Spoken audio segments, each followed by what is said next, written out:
California was blessed with massive amounts of rain and snowfall in early 2023, and as soon as the roads cleared, we made our way to see the waterfalls of Yosemite. They were very impressive.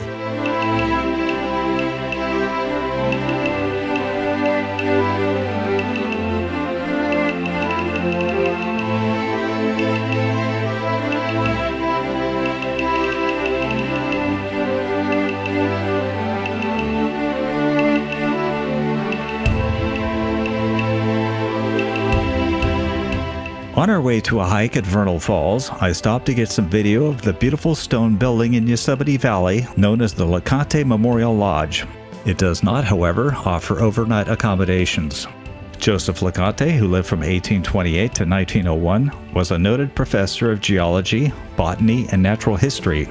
He first visited Yosemite in 1870, which resulted in his 1875 book, A Journal of Ramblings Through the High Sierra of California by the University Excursion Party. LeConte was 78 years old on his 11th trip to Yosemite when he was stricken by a heart attack on July 5, 1901, in his tent at Camp Curry. His death the next day was deeply felt in the conservation community, including friend John Muir. Because he did so much to preserve Yosemite, the Sierra Club raised $5,000 to erect a lodge at Camp Curry, which was dedicated on July 3, 1904. Because it stood in the way of the expansion of Curry Village in 1919, Jenny Curry paid $3,500 to have it relocated to its current spot. Because of the large size of its boulders, only parts of the original structure could be moved and used in this building, but the roof was transported without much problem. The lodge served as the first visitor center in Yosemite Valley. The center is now owned by the National Park Service and operated by the Sierra Club as a conservation and natural history library and exhibits on the Sierra Club and Yosemite itself. It also serves as a lecture hall, providing evening programs on weekends from May through September. We next set out to hike the trail to Vernal Falls, which will probably get most people winded. It did us too. At the bridge, the force of the water was awesome.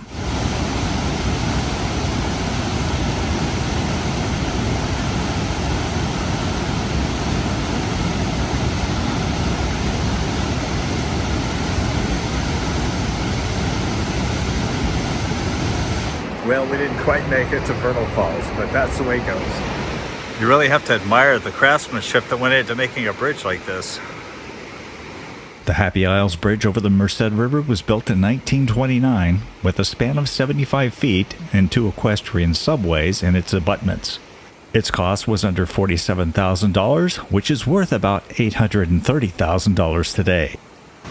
So sometimes it's just kind of fun to go through Yosemite and see the things that you can spot.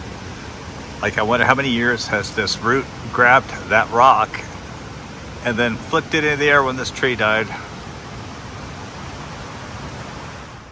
Visitors to Yosemite Village are probably unaware of historic structures, some of which are over a century old.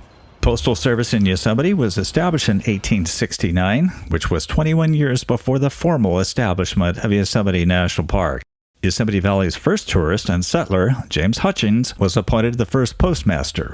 From 1887 to 1897, the post office was housed in the Cosmopolitan Hotel, which is long gone. The historic Yosemite Village Post Office, completed in 1925 at a cost of $40,000, was designed by Gilbert Stanley Underwood, the architect who would later design the Ahwahnee Hotel. The post office building, which features stone on the lower level and wood shingles on the upper, is an excellent example of rustic architecture, or parkitecture. This type of design became popular at other national parks throughout the country.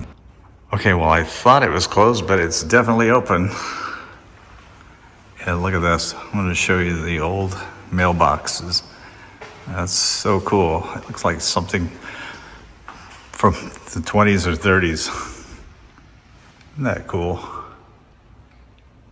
The 760 mailboxes at the main post office are rented to park residents, mainly employees of the National Park Service, and park concessionaires. More post office boxes. That's so cool. I used to have one like this a long time ago. I have no proof, but I'm fairly certain that some famous people had visited this post office.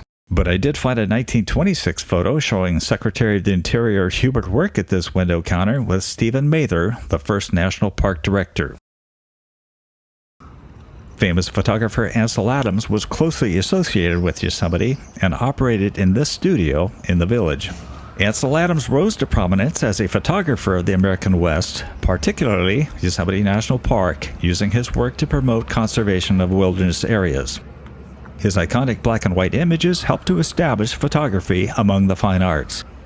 In 1928, Adams married Virginia Best, the daughter of Best's studio proprietor in Yosemite.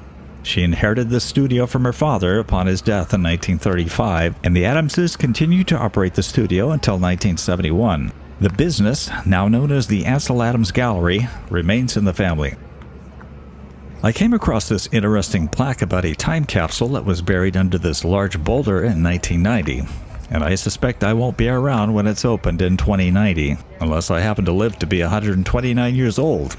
In case you're wondering how they trap and transport bears, here's a display of a bear trap. The Yosemite Visitor Center has been a mainstay of Yosemite Village since it was built in 1967, but there are plans to build a new one. That building was built in the 1920s. It's the Yosemite Museum. It's the first building that the National Park Service built in a national park within the United States.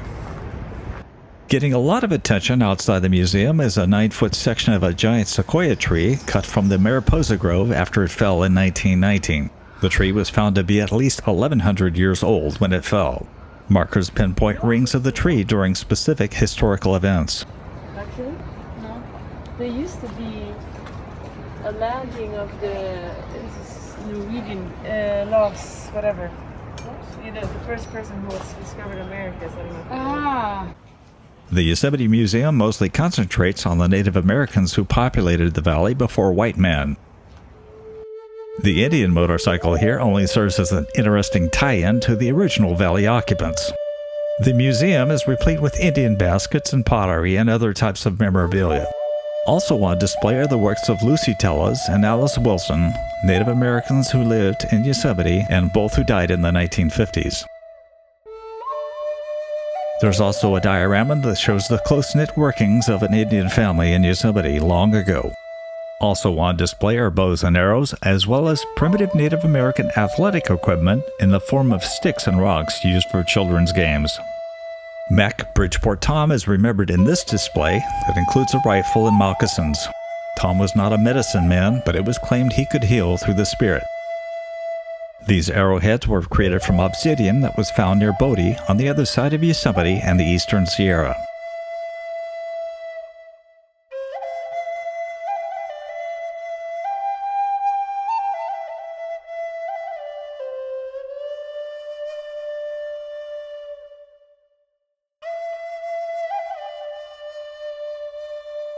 I'll close out this video with some awe-inspiring views of waterfalls as we left the park on April 22nd, 2023. After seeing how much water was coming off the melting snowpack, we were not surprised to hear that days later they closed off the valley out of concerns that the Merced River would flood and pose a safety threat to visitors.